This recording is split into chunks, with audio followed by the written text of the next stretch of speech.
Hello and welcome back to the Premier League Predictor here at the Royal Oak Pub in New Malden. Now, today we have a very special guest. We've got an official FA referee joining us to do Game Week 7, so that's exciting. We're going to be talking about VAR's decisions from the weekend and also about Thomas Tuchel's sacking, which happened earlier today. So before we get into that, let's go over the results of Game Week 5 with Joe and Game Week 6 with Ross. Right, let's start with Game Week 5. We're going to go through the results quickly.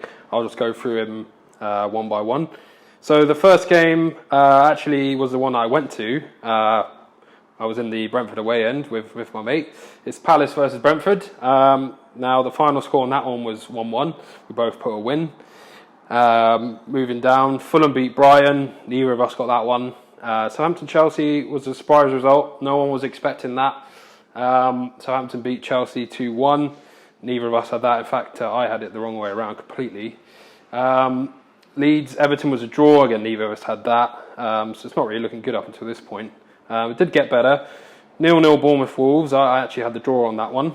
Arsenal ended up edging Aston Villa, which we both had a win on that one. Another notable game, Man City, Nottingham Forest, was 6-0. Haaland with a hat-trick, absolutely bossing it this season. West Ham Spurs was a draw, very tight game.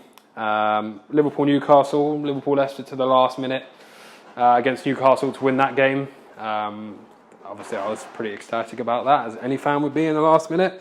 And a very dull game on the Thursday, Leicester Man United. Man United ended up winning that one. So, as you can see, I did actually beat Joe 11-9. We both got one correct score each.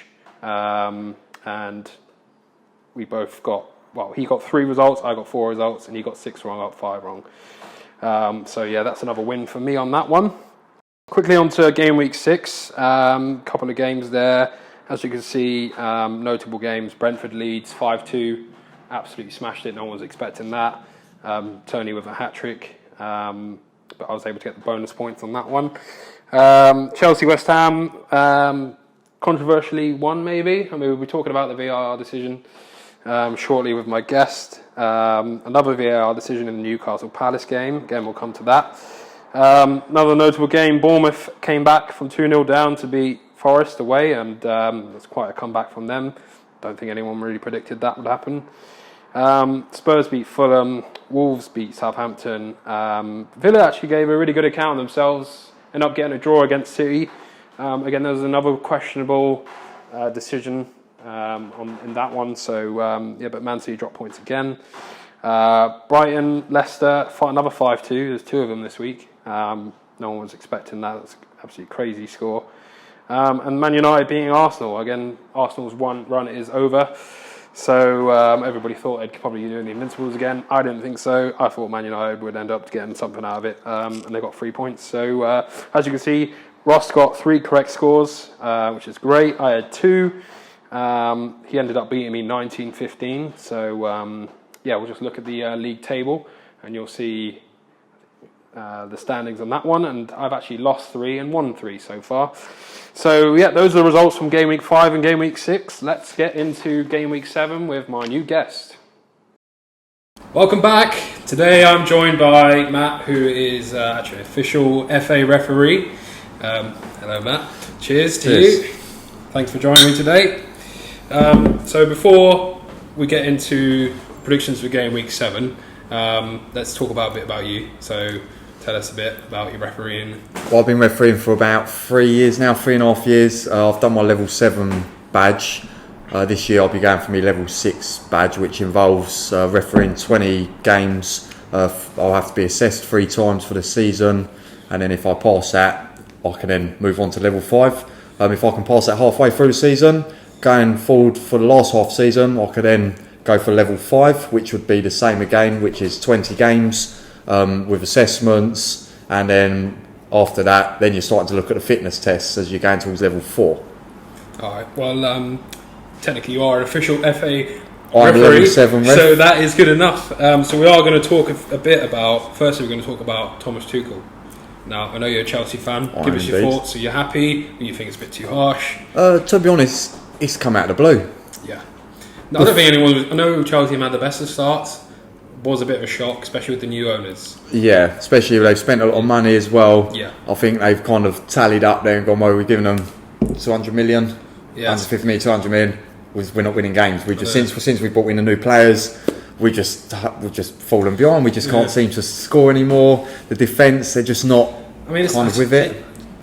It was sort of a Roman Abramovich thing, getting rid of managers when they're not doing what they bring. Yeah. Because it was working, it would work, that process, but I didn't think the new owners would have done that. I thought they would give him a bit of time. At least this season. You've won a Champions League with him.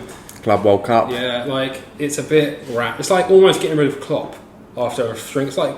Thank you very much, but good night. It's just, I think it's criminal. I do as well. Even now, I'm still like kind of... It's not like you're... What's gone on? Near the bottom of the table. You're still... Yeah, I think we're about 7th in the league at the moment. Like a worse start. We're still in the Champions League. It's not like we've dropped out of any cups or anything at the moment. You've had a string of bad results, but that happens in the season. Of course, all teams go through little sections where they're kind of a couple of bad games. Exactly. You come out the other end and you get to the end of the season and think, bloody hell, we've won a cup. How do we do that? I know. I just think, look at like Arsenal last year. They lost a couple of games on the bounce of Arteta. And now they stuck with it, and look what happens. First 5 games they've won. Yeah. So I think we're both a bit shocked about that. But let's move on to a couple of the VAR decisions in last week's games. We'll start with Everton Liverpool Van Dijk challenge. Do you think it was a red or? That's about anyone I didn't see. Well, basically, he's sort of it's a standing challenge. He's sort of gone and it's sort of rolled down. Was this a foot straight?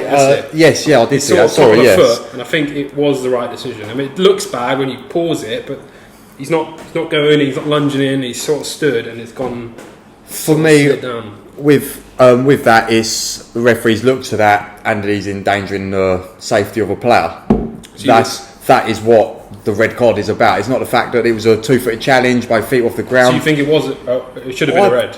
A bit harsh, but yeah, quite possibly it could be a red depending what your referee is like. They could have easily said go look at it and he might have changed his mind. Yeah, he could have quite easily gone that was a harsh decision. I think some refs might have just gone, do you know what, that's a yellow. Yeah, because the final force was on the top of the foot in the end. It wasn't like it stayed on. No, he's not coming for the leg too high, but it's the fact that the studs are up, you're endangering the player's safety. And that is kind of, with the money on today's football, you don't want your £100 million player breaking a leg, he's out for the season if he ever comes back after that. The fact he's given him a yellow, VAR can't intervene at that point. I don't know, can they? They can, if they believe it should be a straight red, because they're looking, maybe the ref hasn't quite seen it, and so the VAR still could come in that point. Alright, let's move on to Chelsea, West Ham. Try and be a bit, I know you're a Chelsea fan, but try and stay impartial on this one. I'll do my best. For the Chelsea game, at first glance, as a Chelsea fan, I was like, well, we were very lucky. That should have been 2-2. But since I've seen the replays of everything slowed down. It's a funny one. He's coming, Jared Bowen's coming with his right foot, although the ball's more kind of to his left. As he's gone over Mendy, it's the trailing leg that's then come through and hit Mendy in the chest. So I can see why they've... it's not like he's tried to play with his left and yet his right foot's sort of like... It doesn't look like, it's weird. It's very weird the way that he's gone in with the right, but it looks like it's coming to his left. Everyone says it's a terrible decision, but I actually think they probably got that one right. I think, personally, although I'm a Chelsea fan, at first I was like, that should have been West Ham's goal, but looking at it, I think that decision was correct. It's a weird one. Normally, if the keeper's coming out, you'll hop him, you jump over him. The keeper comes out, saves it. Because he's left-footed, and if he's going for the ball, you need your other right foot planted. The fact that he's off the ground... And to be fair, if he had actually come in with his left instead of his right, he potentially got a penny at that. So he's done himself over there. Although Mendy has touched the ball, so that now the advantage to the keeper. He has saved the ball. Otherwise, if no one's touched it, you've taken the West Ham player. Different story. Same again with taking the goalkeeper. If no one's actually got the ball, I think a lot of talk about goalkeepers getting out of protection these days. Which actually what we'll come on to on the next one, which is the Newcastle Palace one. What do you think on that one? Goal? Should it have been a goal?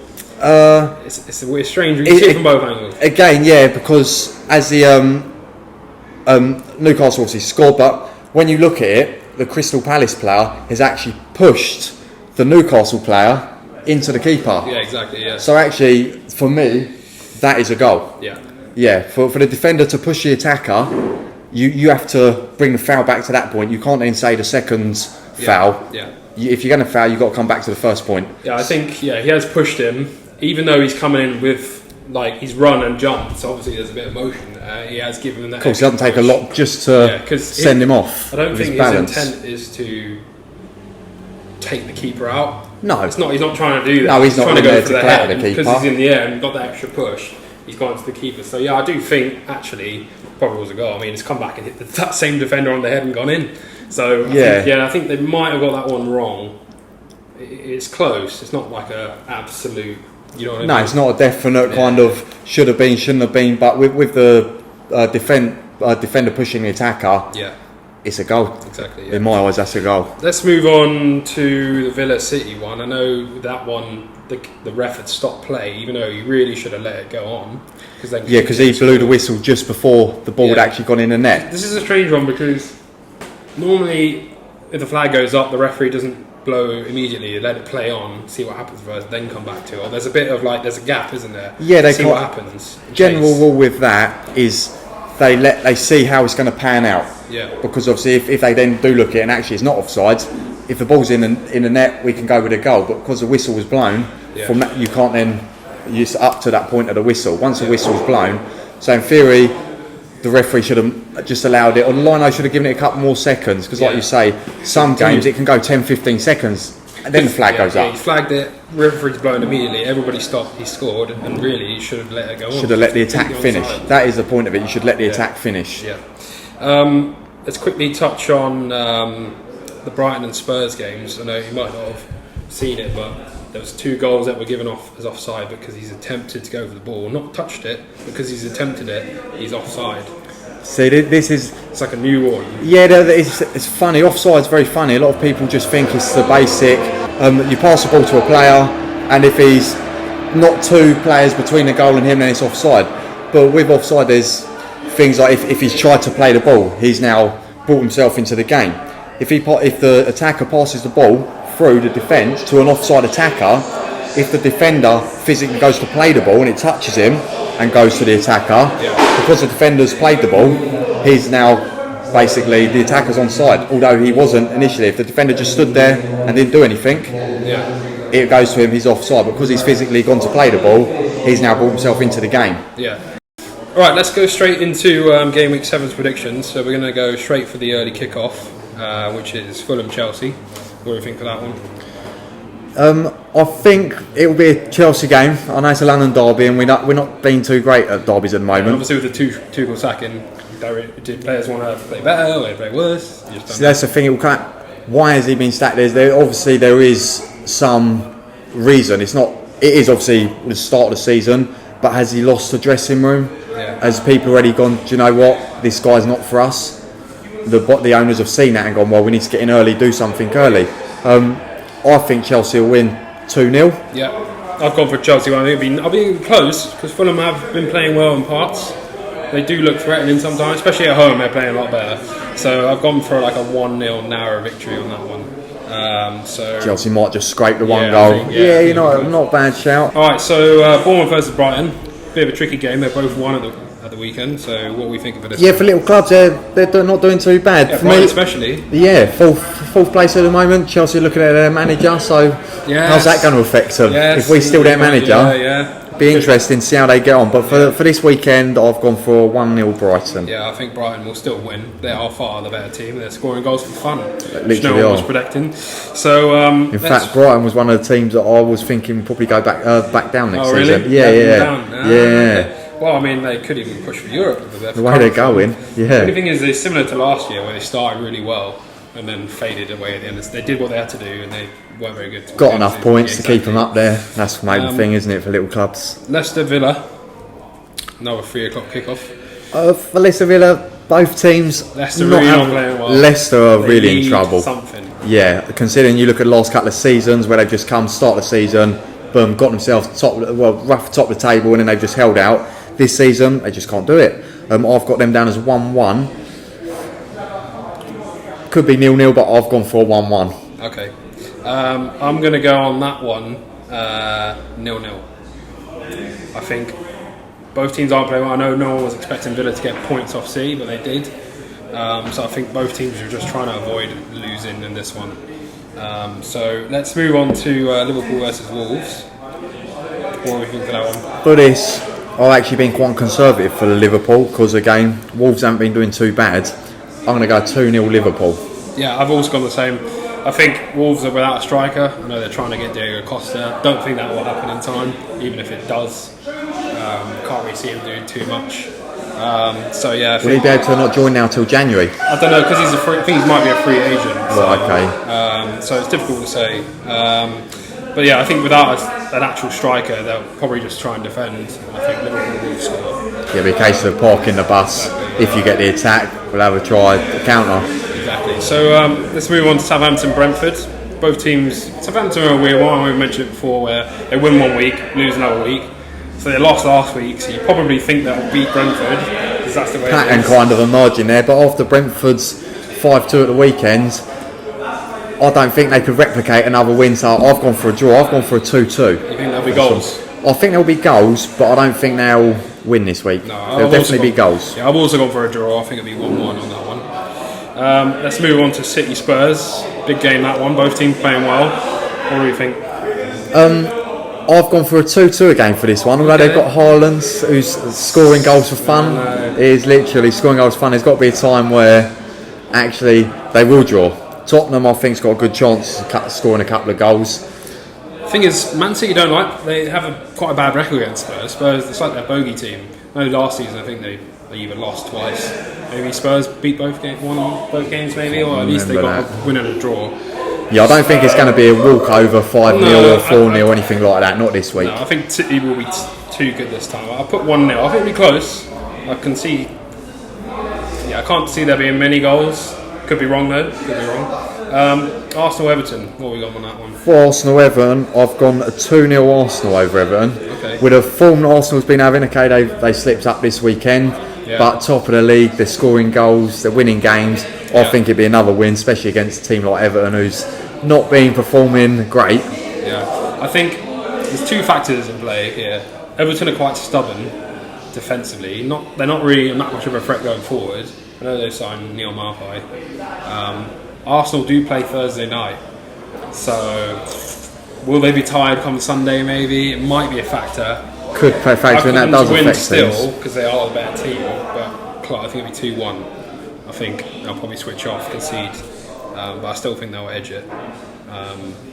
Right, let's move on to West Ham Newcastle. West Ham also playing on Thursday, so will that affect them? We'll see. What have you put for that one? For me, I've gone 2-1 Newcastle. Okay. I feel Newcastle's just starting to come into form now with the new signings and everything. I think they will do quite well this season. I'd be surprised if actually Newcastle don't finish in at least Europe position. You think? But yeah, I think they'll get at least Europa League.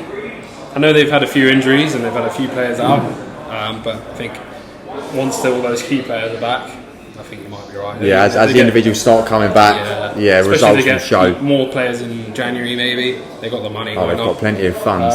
I've actually gone a draw on this one, just because West Ham are starting to play a bit better. They should have got something out of Chelsea, potentially. Obviously, they beat Villa, so I think it'll be a draw on that one. Palace Man United.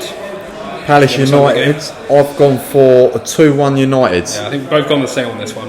Yeah, I think since United have dropped the players that are bigger than the club, if you like, and then Maguire, they've put him onto the bench. Yeah. I think United are a totally different team. They are. They've got the momentum now, but Palace is a difficult place to go. They've been picking up results. Yeah. I can't see him blowing them over. I think Palace will score. I'll make you right. Yeah, we've both gone for the same 2-1. Yeah, I think Palace will score a goal, but I don't think they're going to be able to nick 3 points off of United, so I've gone with a win. United there. The final game is on Monday, Leeds Forest. I've gone 1-1 for Leeds Forest. I've also gone 1-1. I can't see there being many goals. They've started well, Leeds, but the last couple of games they've kind of lost their heads a little bit, especially against Brentford. I know the manager's got a touchline ban. Yeah, but that'll be a factor. See, because that was a straight red for was it a straight red for the Leeds game? Yeah, he was mouthing off. I don't know how that works, because if a player gets a straight red, that's a 3-match ban. Yeah, I don't know with managers, but I think. Yeah, I'm not sure if it's a one match or whether you're under the same rules, Yeah. straight red, 3 match ban. I think So I because couldn't it's comment mainly on just that. verbal. That's why he got the red. He's not punched anybody. No, but so I think that's why no. it's only 1 and not 3 like players would. So with that in mind, obviously Leeds are at home. They have the home support. Forest probably should have beaten Bournemouth. They didn't. They're quite evenly matched, I think, which is why I think we've probably gone for the same result. Yeah, I'd say they're both on par pretty much. Yeah. Similar kind of Forest, calibre. Just don't know what to expect really. That's it, they come up this Spent season. all this money.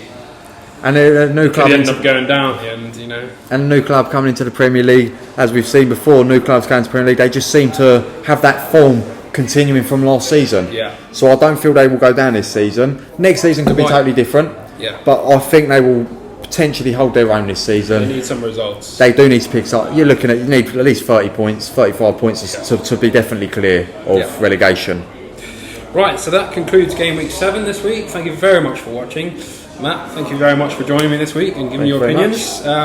We'll see you in the next video. Don't forget to like, subscribe and get that bell on because there's weekly uploads and you won't want to miss anything. So yeah, thanks for watching. See you soon.